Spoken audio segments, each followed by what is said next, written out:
So, it's 4 o'clock on a Friday, and anyone who would be listening to this would be privy to the fact that the originator of Iamincredible, Jake Cook, is on hiatus. Anyone blessed enough to own a computer and have access to the internet and have access through the internet to Facebook should find it posted there that Jake has decided to take a break. Break Jake. And I think that's probably good for him, because I think he might have... this was not a... it wasn't an observable thing that he should take a break. No one said, dude, chill out. Take a week off. You need to get your shit together. It's just good for him in the way that someone who is, a successful millionaire might need to take a break because he's working so hard. But it's not because he's doing poor work that he needed to take a break. It's just the fact that he may be tired. And sometimes he needs to indulge himself in that. And so I'd like to think that's what Jake is doing now.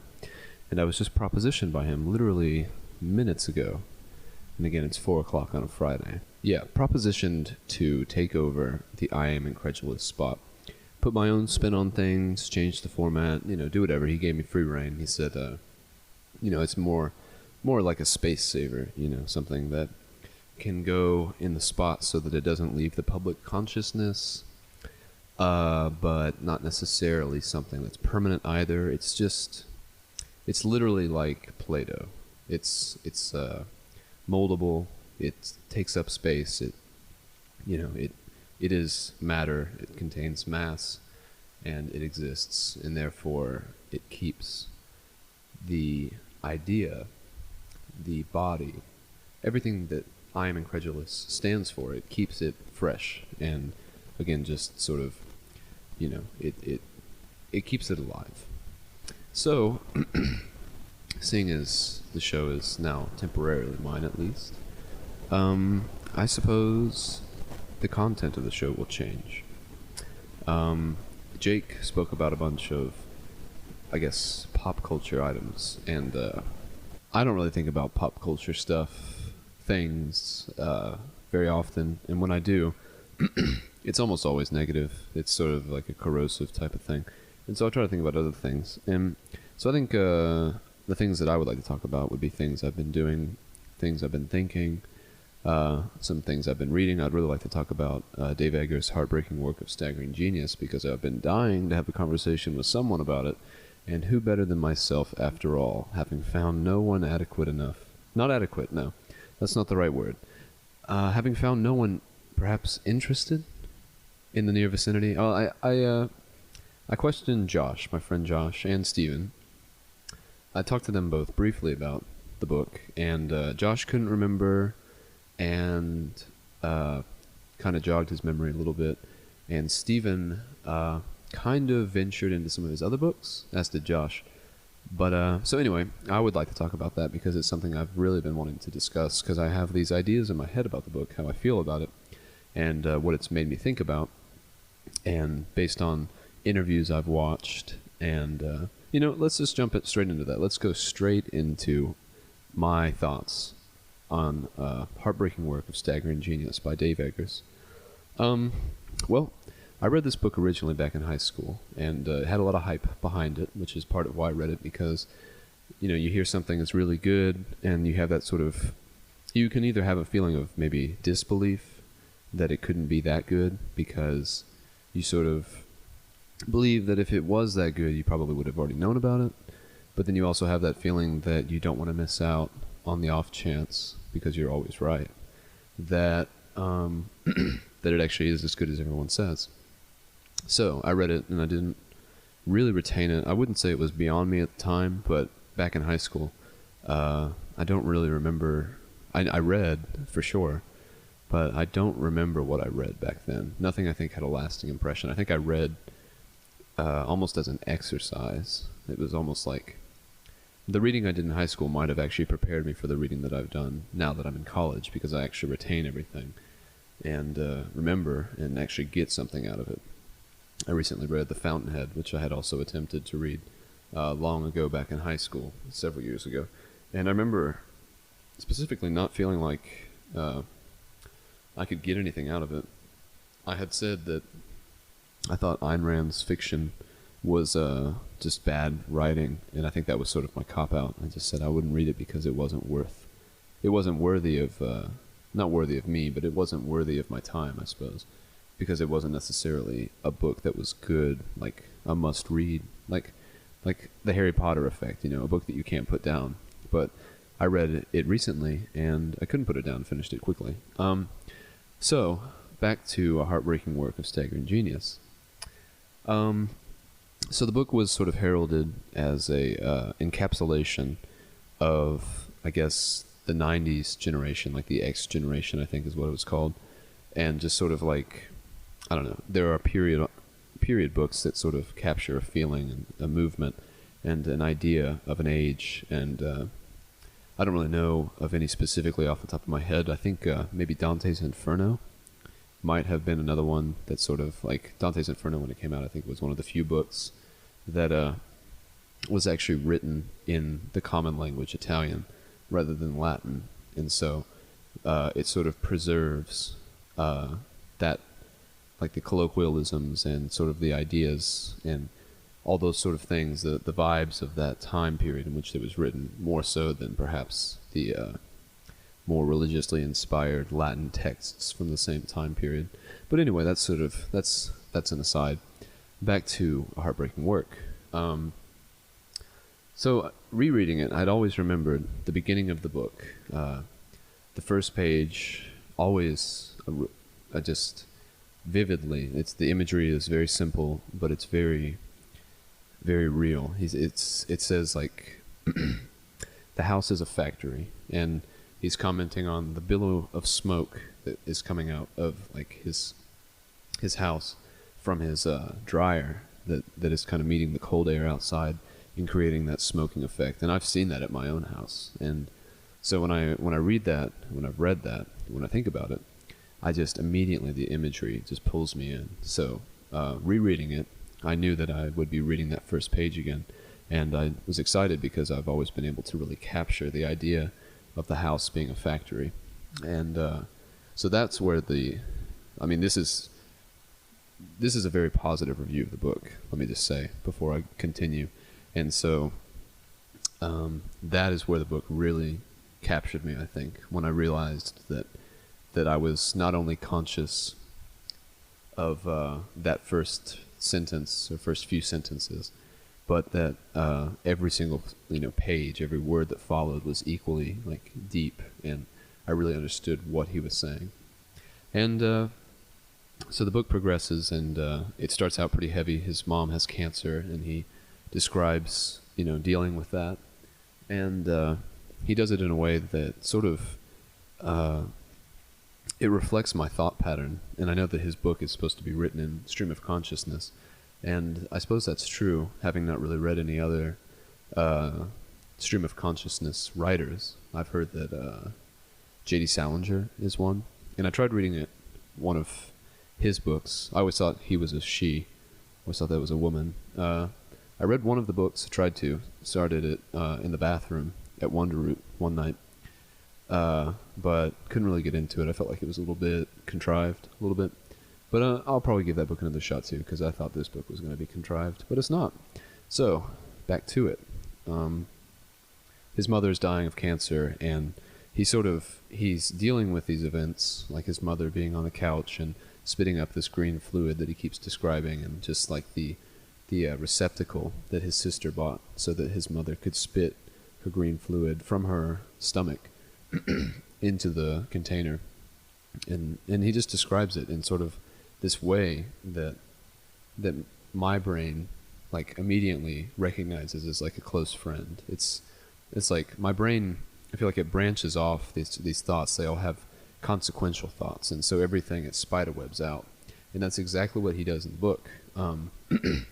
I hope that it's not too much of a spoiler if I discuss it further, but I just got done with a section wherein Dave Eggers, his mother passes away, and Dave Eggers and his brother move to California, and Dave Eggers has to basically, he's raising his brother, and he's with him a lot of the time, And Dave Eggers goes out to a bar one night to kind of stretch his wings a little bit because he's been so cooped up with his brother Toph. And just the way he describes his worries, like he pulls out of the driveway, feels about a 7-second euphoria, and then immediately is overcome by dread. And I so identify with like that sort of consequential type of thought and action. I feel like the condition that Dave Eggers is really describing that captures the generation that I suppose I'm either on the trough of or the crest of. I'm not really sure. I think our generations are different. But anyway, we're so information oriented currently because of technology. And we have all these inputs. You know, we hear about murders, we hear about rapes, we hear about volcanoes.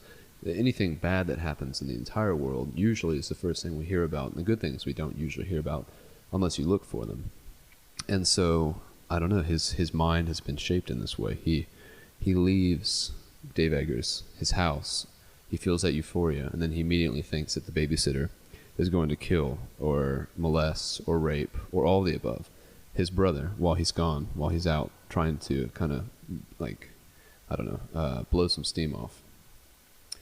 And he worries about it, and he sees all of these scenarios in which the babysitter does horrible things to his brother, and they're all sort of running into the current present moment that he's in. So he's going over the bridge, and then he thinks of handcuffs, he thinks of fire, he thinks of screams, and then he looks and he sees the bar he's going to, and he feels good, but then he thinks about his trial and how he'll be hung and he'll hanged. He will want to be killed. He'll want to be punished because he knew something was wrong, but he didn't acknowledge it.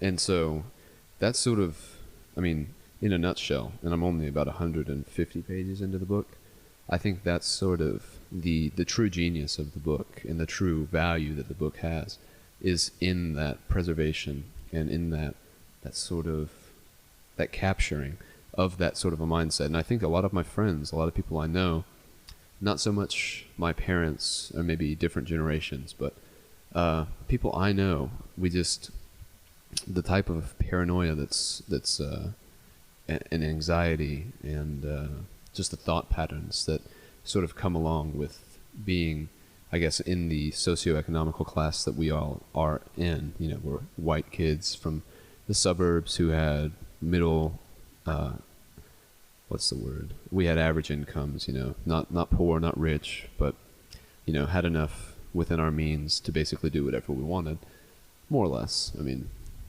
and it's just sort of like there are consequences and like certain kinds of I don't know, there are, you have to, in order for that equation to balance out, in order for someone to be able to live in such relative I guess bliss with, you know, not having to worry about crime or disease or things out of their control, like not being able to buy food, not having to worry about those things, you have to worry about something. And the things that I think we're inundated with as this specific strata in our society, it's like we worry about weird things. And I think Dave Eggers, because a lot of the stuff that he talks about in his like sort of parenthetical asides, some of it, maybe a third of it, is negative, and I just think that's like so symptomatic of just what it is to be someone who's maybe, I don't know, when he wrote this book he was 20, or he excuse me, he in the book is 20. He's like 22 or something, and that's close enough to my age. This makes no difference. So I feel like it's just so interesting to see that someone like himself can write a book about what it is to basically be, you know, an active participant in this current age that I'm a part of, and to find such, I guess, solemnity. Maybe that's not the right word. To find such, I don't know, sameness between us. It's the book is captivating. It makes it truly, truly interesting. and I'm continuing to read it. I enjoyed it a lot. I really like the fact that he's a very like well-educated person, and he knows words that are more advanced than probably are usually said. And I like how he pairs that with cuss words and words like fuck and shit, and words that you use more often than you use the words that are more advanced and usually Latin or Greek derivatives. I really like that because it seems so much more real. Again, because I feel like that's sort of my same sort of framework. I understand the intellectual conversations that people can have, and the things that politicians and religious figures and I don't know, economic people, the terms and the words that they use to describe things. I usually can understand what they mean because I understand the nature of the words that they're using, and I understand how most words are malleable, and so you can use a word to describe something in a religious setting that could also have an economic implication in a different context. And Dave Eggers, again, he sort of exemplifies that, but he's not so highbrow that he denies that there are moments when you just say fuck or something, and I don't know. So he preserves his humanity while at the same time kind of, I don't know, I guess another theme of our generation is just the prevalence of information. So he preserves his humanity, but at the same time, he by no means could be called a dumb person,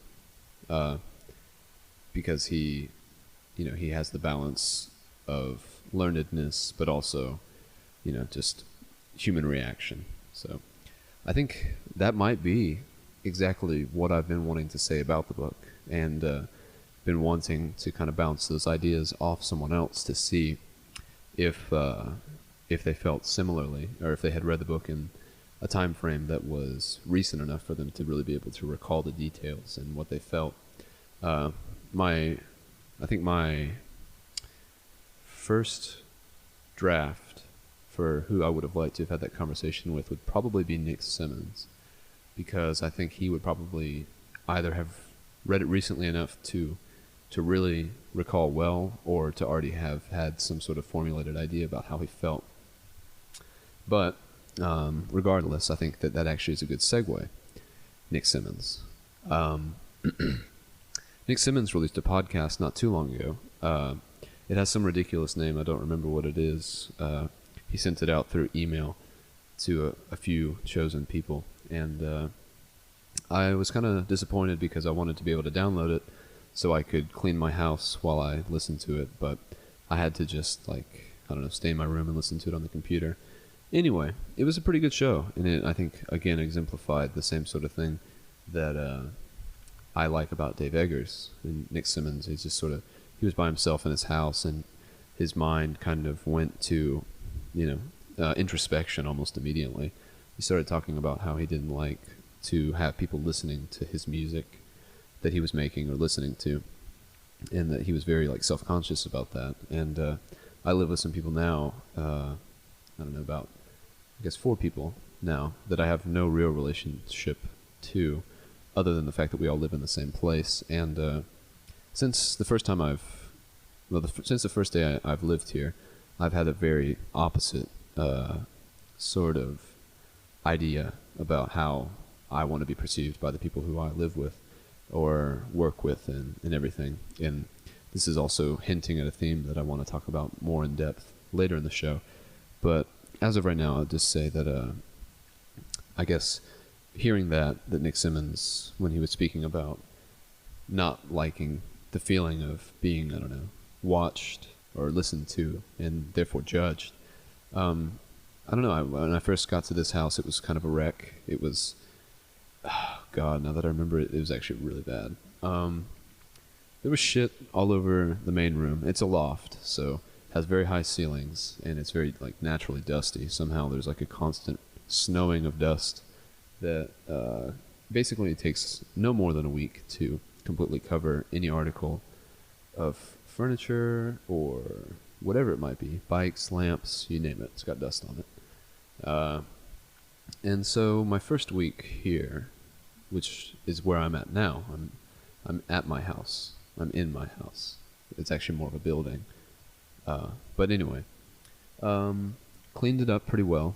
There were a bunch of boxes that were just stacked in a corner, like broken down, some of them, and just like papers, big sheets of like drawing paper, shit like that. And I just, I don't know. I have an obsessive compulsion to organize, and I keep a very neat room. I think my friend Noah one time said to me when he got in my car that I kept it unconscionably clean, and I think that's probably true. I like my stuff to be very organized, and I know where everything is all the time because everything has a spot. So I get to this place that is more or less chaos incarnate, and like the first thing I have to do is to almost completely level it. I have to separate it. I have a whole process, a whole ritual that I use to clean and organize, and I won't go into that. But needless to say, I spent about 4 hours cleaning just one room, the main room, the living room. And you know, I would like lift up boxes that were discarded on the floor and like find dog shit underneath it. And I just think, God, what the hell's wrong with these people? You know, I don't hold anything against them. I don't mind that that's how they lived, but I was just thinking, like, what? Seriously, what are you thinking? Like, you know, and that thought goes through my mind, and I think, well, in actuality, I don't actually think they were thinking anything. I think some people have the ability to just push that from their mind. But anyway, so I spent a long time cleaning and just basically organizing things, and it's sort of thematic. It's I read this thing in a religion class I took last semester. I'm a student at Georgia State, and I was in a religion class, and we learned about how modern man in our relatively atheistic age compared to, you know, what has been in the past with churches and religion kind of controlling everything. In our relatively atheistic days today, man has to constantly bring order out of chaos and sort of create a new genesis, which is sort of, you know, it's a huge metaphor, but I sort of have felt like that every subsequent time that I've cleaned this house, which has been pretty often. I've cleaned every room probably 50 times, and I've only lived here maybe 3 months, something like that. And so I feel like, I don't know, I oftentimes struggle with feeling like I'm in control of my life, and cleaning and organizing is one way to force control on seeming chaos. So threw away shit. That's sort of the thesis statement. And the connection back to Nick Simmons. I threw away a ton of shit, and I asked nobody if it was okay. And I don't mean that in a grammatically incorrect way. I mean that in the way that I asked no one. I didn't try to make sure it was okay. I took complete initiative and did contemplate the consequence of doing so. I just threw stuff away, completely carefree about it. I felt empowered to do it. I felt like it was the most right thing I could do. And so I took, most recently, I cleaned the kitchen. And yeah, I've cleaned the kitchen, like I said, at least 50 times. And that's not an exaggerated figure. I've literally cleaned the kitchen 50 times at least, which is probably an under-exaggerated figure. But there have been several tenants here. This place has been open for about a year or so. And a lot of stuff that is here is not the actual possession of anyone who currently lives here, but no one has taken any sort of initiative to sort of try to square that circle. And so recently I spent about 5 hours in the kitchen, and I went through every single drawer, every single cupboard, every single spice to make sure that they were all full and not needing to be thrown away. I went through the entire refrigerator, reorganized, checked every item to make sure it wasn't expired, and promptly threw it away if it was. Some things that were expired were pretty easy to see because they had nasty shit all over them, in which case they were directly thrown with a grimace. And I would think, oh God, what's wrong with these people? My God, Jesus Christ. That's what I say a lot. Jesus Christ. So, that's just sort of interesting because I would like to talk about heartbreaking work of Staggering Genius with Nick, because I feel like we're similar and I feel like we could bounce good ideas off each other. But it was interesting in his podcast, which I strongly recommend. I think it was a great show and I found it very entertaining.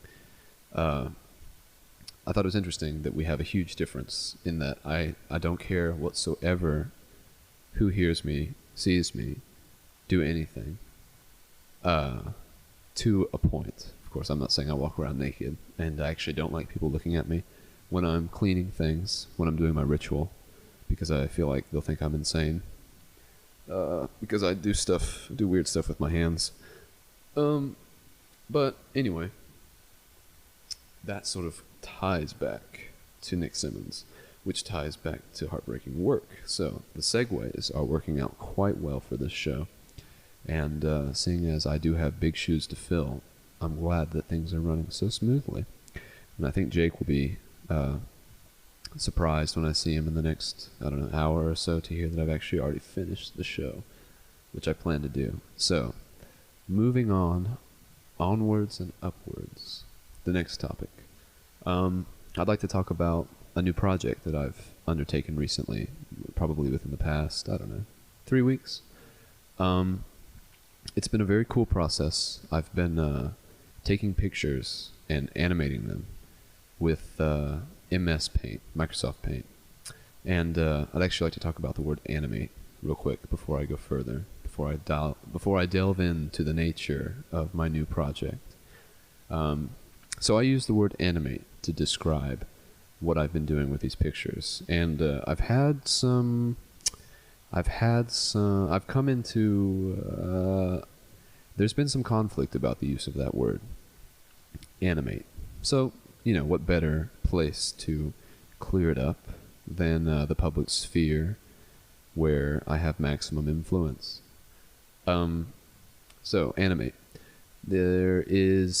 There are several definitions to animate, and the one that I am imploring is the one in which, take the situation.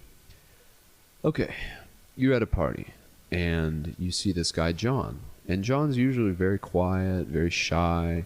He's sort of, you can talk to him about anything. He's a really good listener, but he's not necessarily a partygoer in the way that he's the life of the party, if you catch my drift. But let's say John drinks a lot this night, and so he actually, he is the life of the party. He's laughing, he's making jokes, he's singing, he's dancing, he is the director, and everyone else is his choir. It's amazing, and then the next day you say, man, John was really fucking animated last night. That's the kind of animation I'm imploring. It's not a cartoon. It's not a drawing with multiple pictures that creates the illusion of motion. This is an animation wherein I take Microsoft Paint and use vivid colors with no gradation whatsoever. No subtle fading. No subtle shading. No fuddle shading. No subtle shading whatsoever. All these colors, if there's a splotch of yellow, I do maybe 8 pixels of yellow without any sort of real, elements of shading. I don't know. I've learned a lot about drawing while doing this, and so I guess I can't really speak too much about things like shading because I don't really know how to do that on a practical level. But in terms of paint, I've been able to create the illusion of shading by changing the actual colors from lighter to darker to give the illusion of shading. So anyway, I've been taking pictures and doing that. I've been making them animated, and I leave there is thought behind this. I don't just call it animation without having some sort of deeper meaning. And the deeper thing to it is that I leave the background, and I don't animate every single aspect of it. I choose the the person in front, in the foreground, the actor, the subject, and I animate them, and I leave the background as it is so that they stand out. The contrast is greater because they are, the colors are more vibrant. So in that way, I think that it's right to call it an animation. And moving on from that to, I guess, what it means to me, what I've been doing recently with it, where I want to go. Which actually is a good 3-part format for any sort of topic. Anyway, it's amazing doing these art projects, like the amount of focus they require. The refining of this process has been such that the first few drawings that I did were extremely crude. Extremely. I didn't do anything except for literally look at the picture in whatever sort of orientation it was previous to being drawn on. So if the picture is, let's say, 500 by 500 pixels, I looked at it and drew with the tools available to me on Paint, and just sort of literally very coarsely went over the lines. And I have a few early pictures of Ian, Alex, Brittany, myself and my dog, so on and so forth. They're horrible quality. I think the only one that's really standout quality would be Brittany. And I think that's just because I was able to really capture the shape of her face. And so it's definitely, it looks like her. But I think by far the worst is Alex. So anyway, I've refined the process to where I magnify each picture now to maybe 800 times the original pixel exposure. And so I actually can see every single pixel. And so I take my paintbrush tool and I use my color extraction, and I'll take out 1 pixel of color in an area, and then I'll add back the paint equivalent to that color with the paintbrush tool. And it's amazing how long these take. It's amazing. Especially if these people that I do have long hair. I'm doing one right now of Zach Hill, the drummer from Hella. And it's a picture of him, I think, at some sort of a gig. And his hair is so long and sweaty. And it was a huge process. It took hours, probably 2 or 3 hours, to just finish his hair.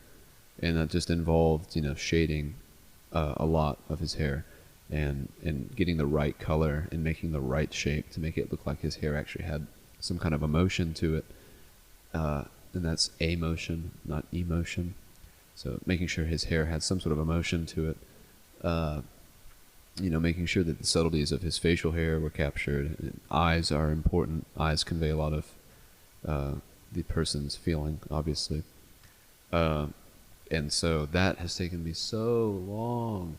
And his arms, too. His arms took me a very long time because he's a pretty skinny guy. And he has these like huge veins in his arms, his forearms. And I really wanted to capture those. That was actually what made me want to do that picture, because I thought it would be a pretty big challenge to make it look like those veins were still there in his arms. Because I have similar veins in my arms because I'm pretty skinny too. And I felt like it would be important to capture those. I wanted to see it be able to be done with paint, because I've seen paint do some amazing things with my self-portrait. I was very impressed with how my hair turned out.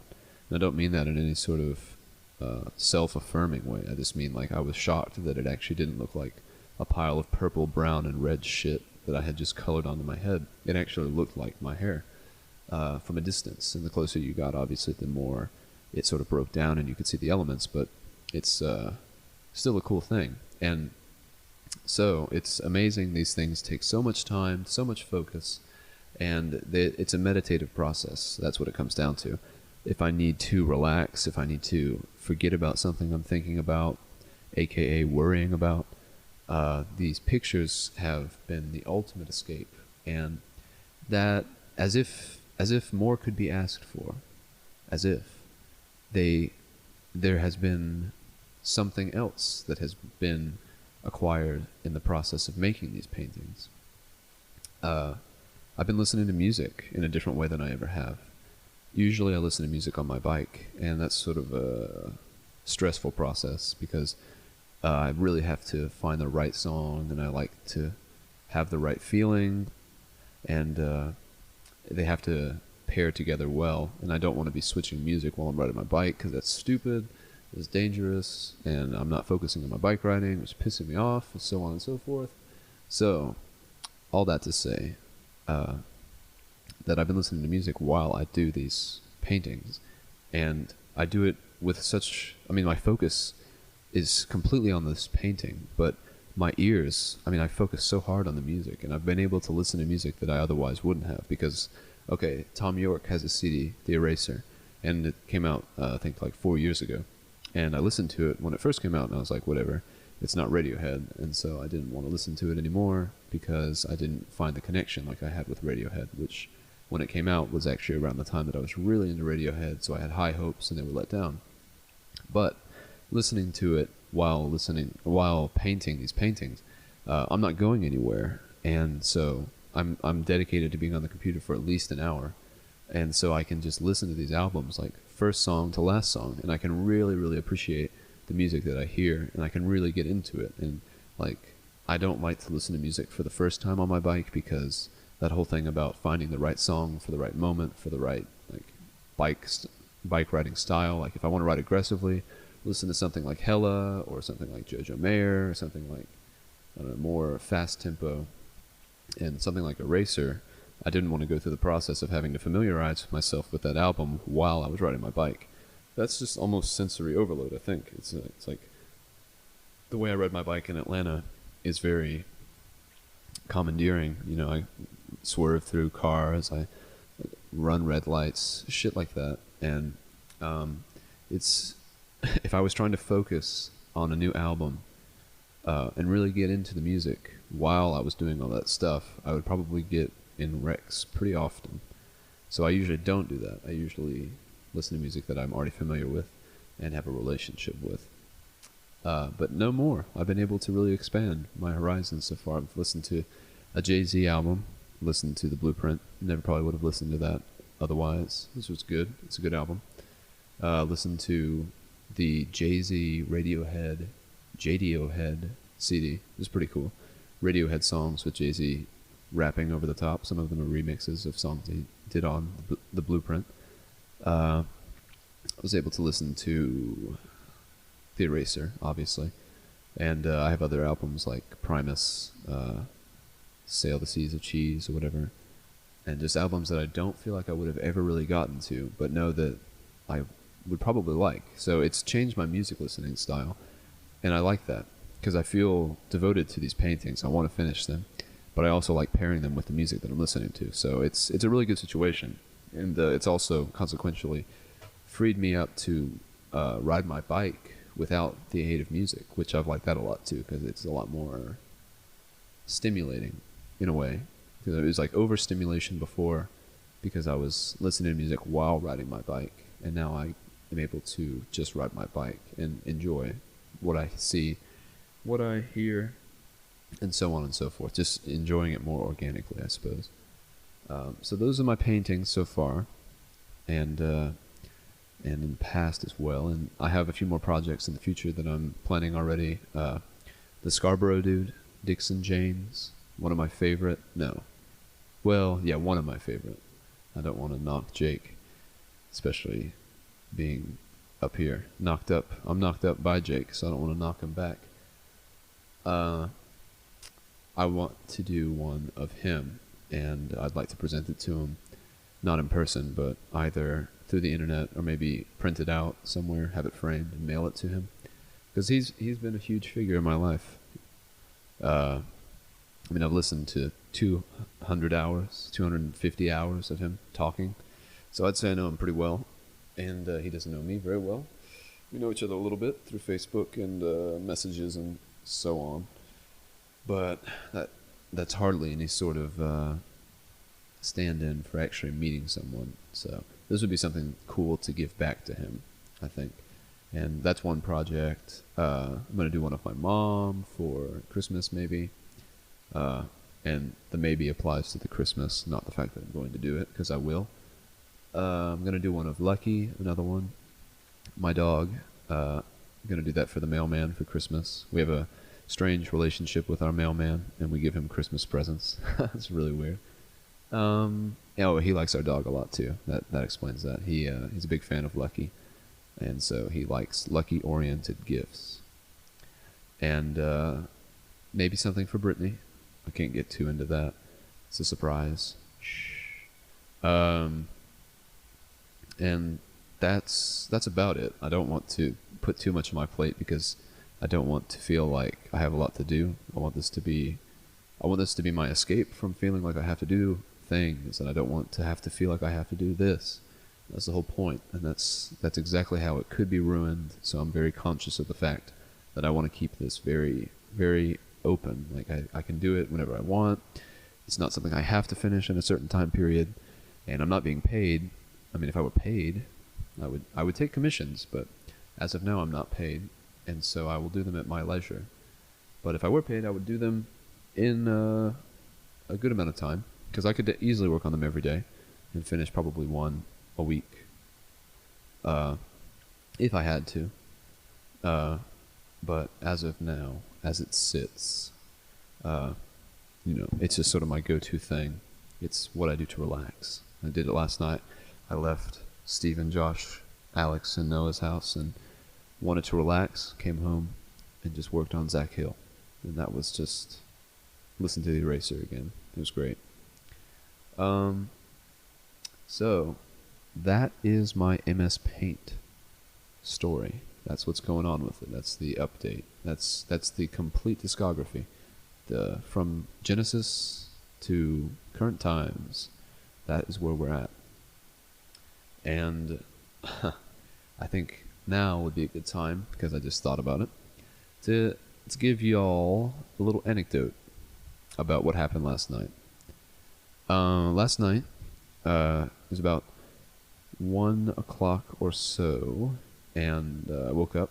There was sort of an argument going on between my roommates, and I was awakened by that, and couldn't go back to sleep at first for some reason. I just wasn't able to, and so I was laying in bed, and the cat, who my roommates have, the two in the argument, was let out, and he was kind of wandering, and I was really sleepy, although I couldn't actually sleep, and I heard a little scraping on I thought it was on my wall where my bedside faces, and I thought it was nasty sounding. I thought it could be a rat, like a rat from the other side of the wall, scraping through, trying to get to me in my bed.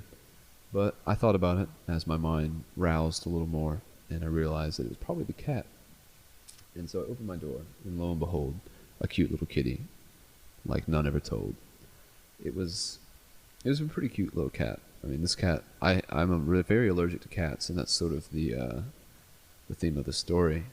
But the cat was there, and he just sort of looked up at me, and I couldn't resist. I felt bad. I had to let him in, so I did.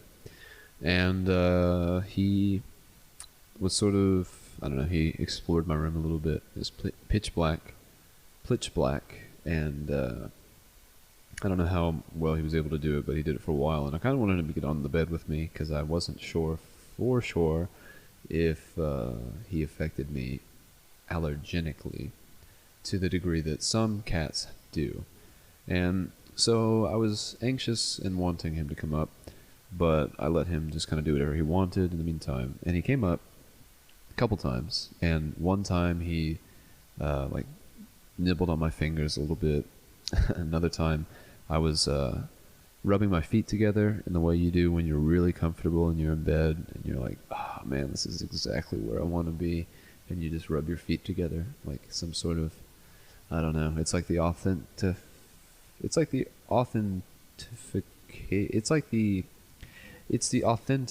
way of knowing that you're supposed to be in bed. If you're rubbing your feet together, you know that's where you're supposed to be. And so I was doing that, and the cat pounced on my feet and clawed my feet and bit my toe, because it was making that noise, like that noise you make when you like rub your fingers together that cats like. And so he bit me, and I was like, all right, well, that's enough of that. And that was actually when I threw him out. But before I threw him out, and throwing him out is definitely just a figure of speech, he had walked on my face, and just in, I guess, in the chaos of the darkness, he had walked on my face. And didn't think anything of it. Figured it would probably be alright, so put him out. And went on to sleep. And he was outside of my room, and everything was good. I was afraid he would poop in my room, or pee in it, which would be pretty awful, because both of those from cats smell awful. And I didn't want to encourage it, so he was promptly let out. Anyway, I recall a sleepy night full of scratching itches. And just little vague moments where I was more conscious than others, with me rubbing my eyes and scratching my fingers, and which the cat had nibbled on, which I was there for, and then after, itching my eyes with. So, long story short, I woke up this morning, and I had an extremely swollen left eye. It looked like someone had punched me in the face, and I couldn't open it at all. I woke up and I opened my eye, and I was like, whoa, can't open this eye. It was like when I had pink eye. And I woke up and I had that crusty mass all over the outside of my eye, and I just couldn't open it. I tried to. It's almost like phantom limb syndrome, like the person lost their arm, but they still feel like they have fingers. So I opened my eye, and I thought it would open all the way like it always does, but it didn't. And so I was kind of put off by that. It's a weird feeling when you expect something to happen, and then the exact opposite does. Actually, something recently happened like that to my dad. He like drank mayonnaise or something like that by accident because he thought it was lobster bisque.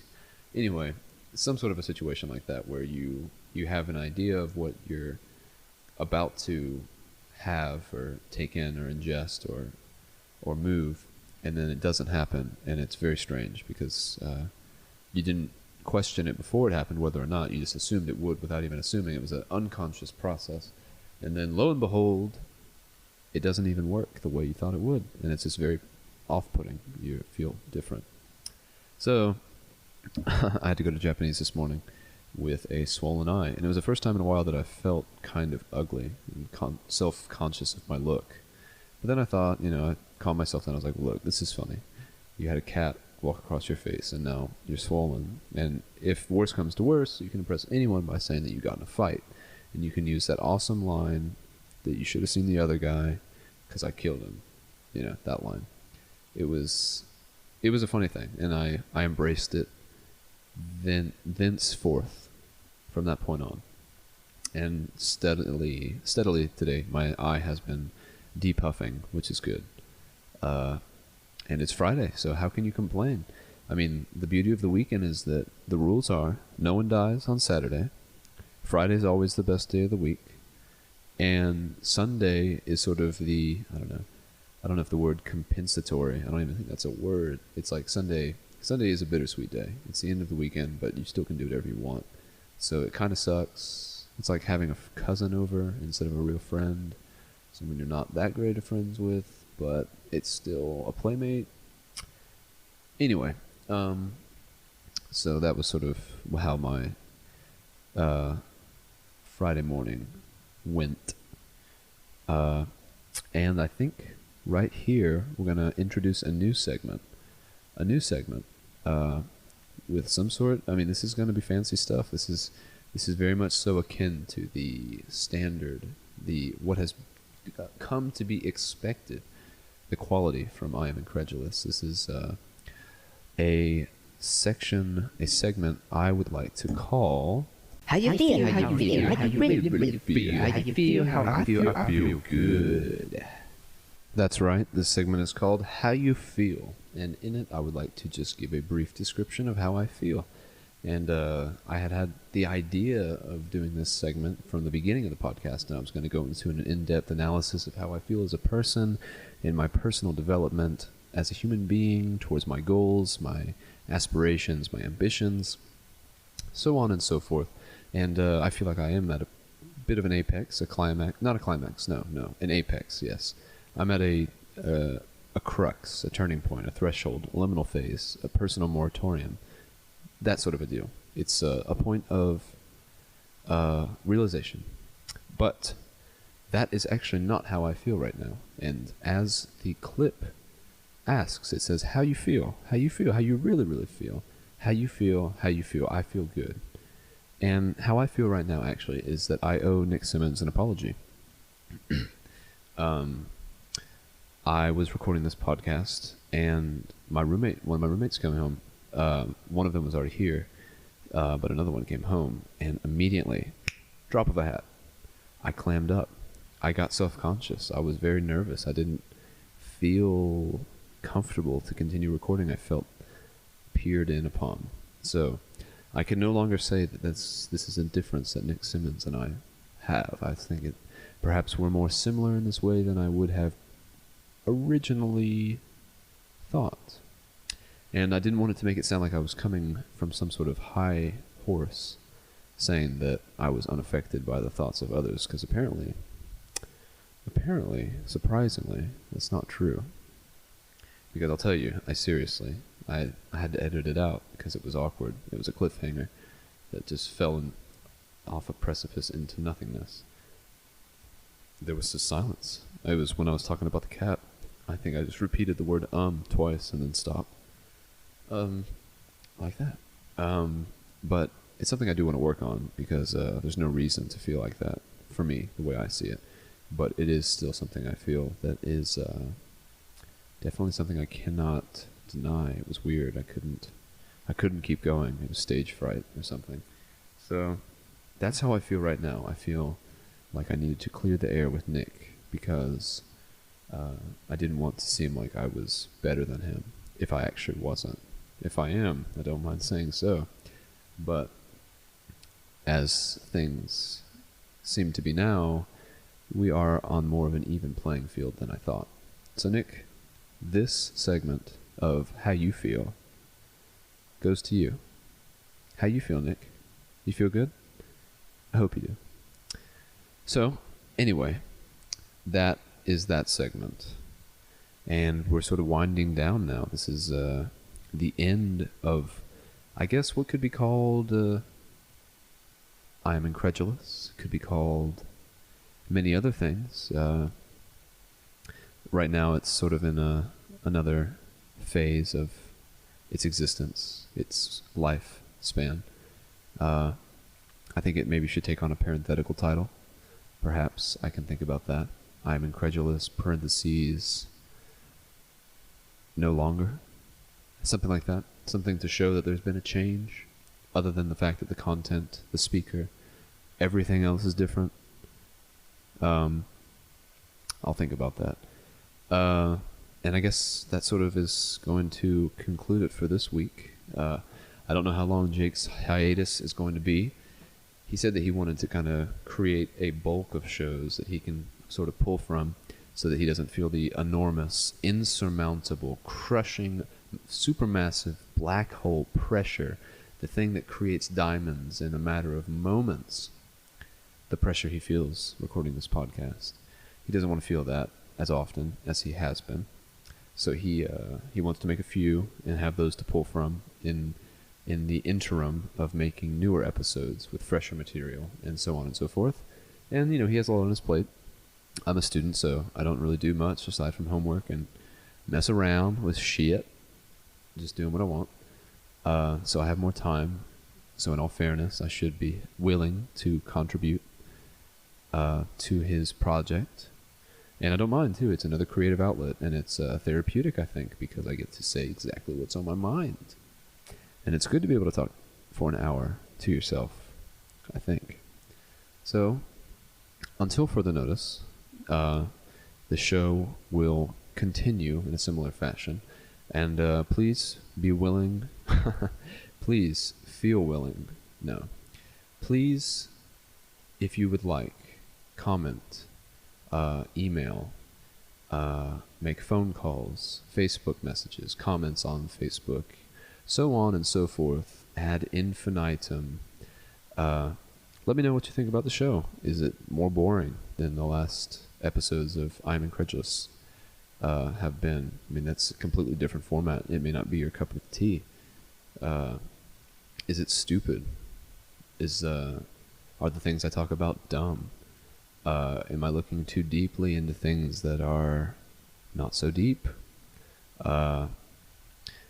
If you like it, that's good too. If you'd like to give me constructive criticism, that's always more valuable than negative criticism. Can't do much with that other than throw it away with the rest of the shit that you might find throughout your day.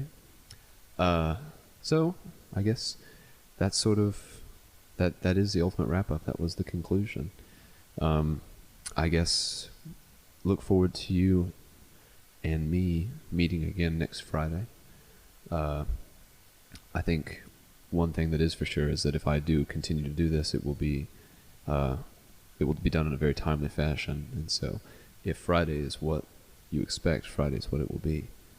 So from here, this is 684 John Wesley Dobbs Ave, J-Dub Dobb. This is Kenneth Pereira signing off. Over and out.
Para